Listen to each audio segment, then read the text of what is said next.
Allez, troisième intervenant avec là des idées. Alors, vous allez nous présenter quelques-unes de vos inventions, mais surtout, en tant qu'inventeur, est-ce que vous avez inventé un moyen original de médiatiser votre entreprise et vos savoir-faire?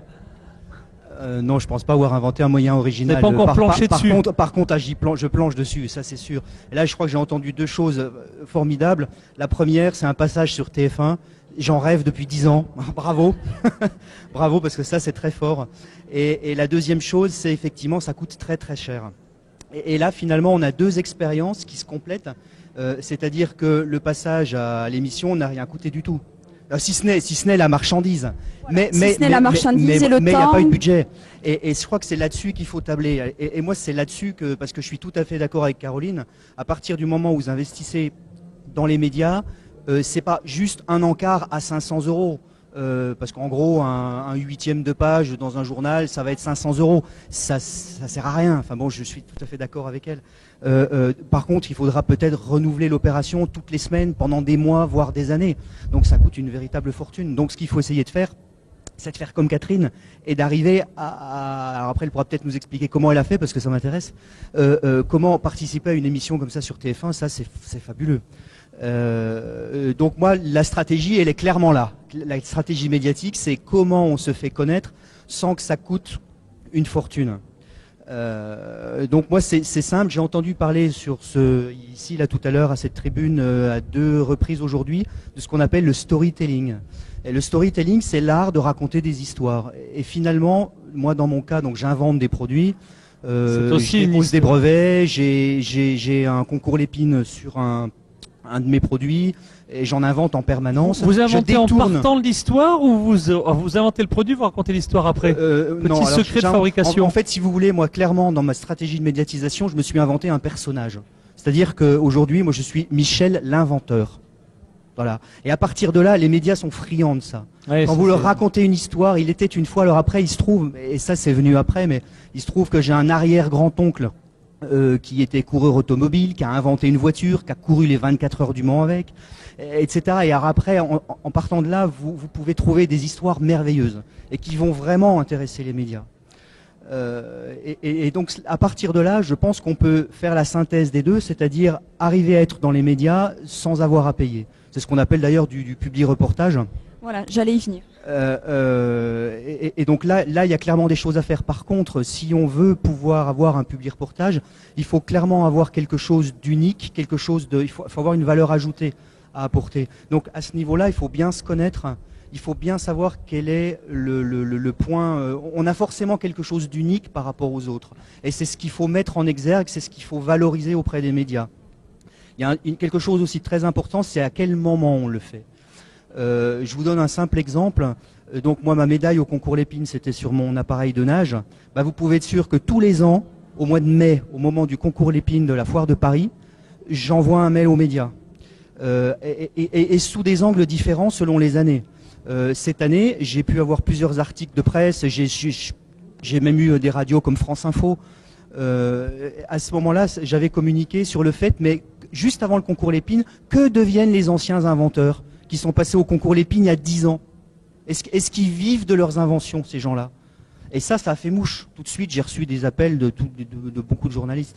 Donc, il faut avoir une histoire, il faut le bon message, donc la bonne histoire, évidemment la bonne personne, mais j'ai l'impression que un des éléments de vos messages, c'est de nous dire au bon moment. Le moment est peut-être le plus gros critère des trois, semble-t-il. Si je contacte les journalistes une semaine avant, une semaine après. Voilà, ça peut se jouer tout à fait à ça. Hein. J'ai même eu le cas, mais c'était avec France Info justement, où je suis tombé, mais à la minute près. Mon email est arrivé au moment où le journaliste était en train de réfléchir à ça.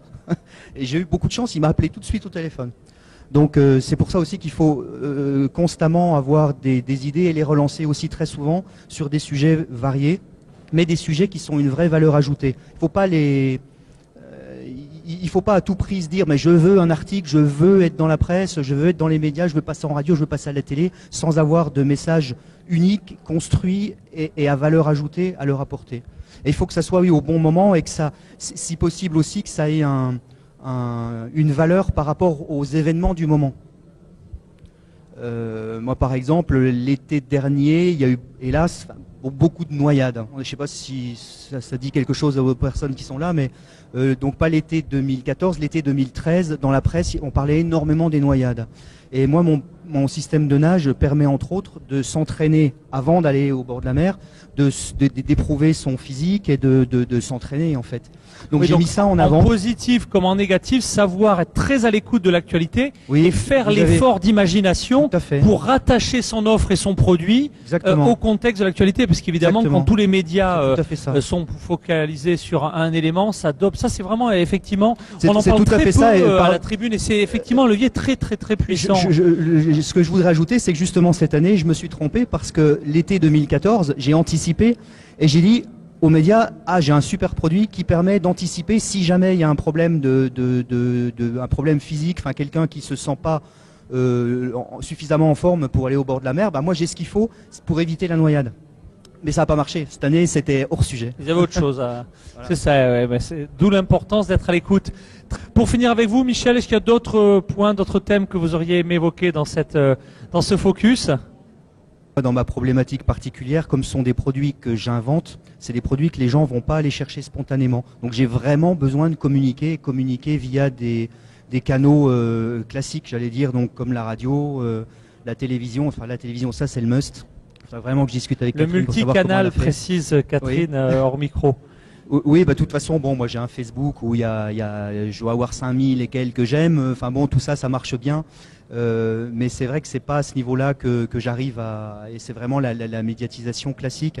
Non, je crois que il faut vraiment bien se connaître, savoir sur quel marché on opère et savoir quelle est la compétence distinctive que l'on a par rapport à ses concurrents. Et il faut vraiment mettre ça en avant au niveau des médias, en étant effectivement là au bon moment, c'est-à-dire dans l'air du temps, dans ce qui se passe. Oui, voilà, il faut être là en même temps que l'actualité. Et si on a toujours quelque chose, mais c'est vrai qu'il faut réfléchir. C'est un jeu, ça, puis c'est même intéressant de savoir, tiens, il se passe ça, d'être attentif à l'environnement, et puis dire, mais tiens, ça, finalement, ça me concerne. Et qu'est-ce que je peux apporter dans le débat? Et les journalistes sont vraiment friands de ça. Et pour obtenir des publi-reportages, les publi-reportages c'est aussi très intéressant parce que quand on a une publicité qu'on a payée, dans laquelle on dit venez, ça coûte tant, on peut pas l'utiliser. Alors qu'un publi-reportage, on le met sur son site internet, on en fait de la pub, on fait de la pub du publi-reportage et sa valeur ça vous donne une caution énorme que ne vous apporte pas la publicité. Ouais. Eh ben merci Michel Vernet, gérant de Temps Rêve. Allez, je crois qu'on peut vous applaudir et vous remercier.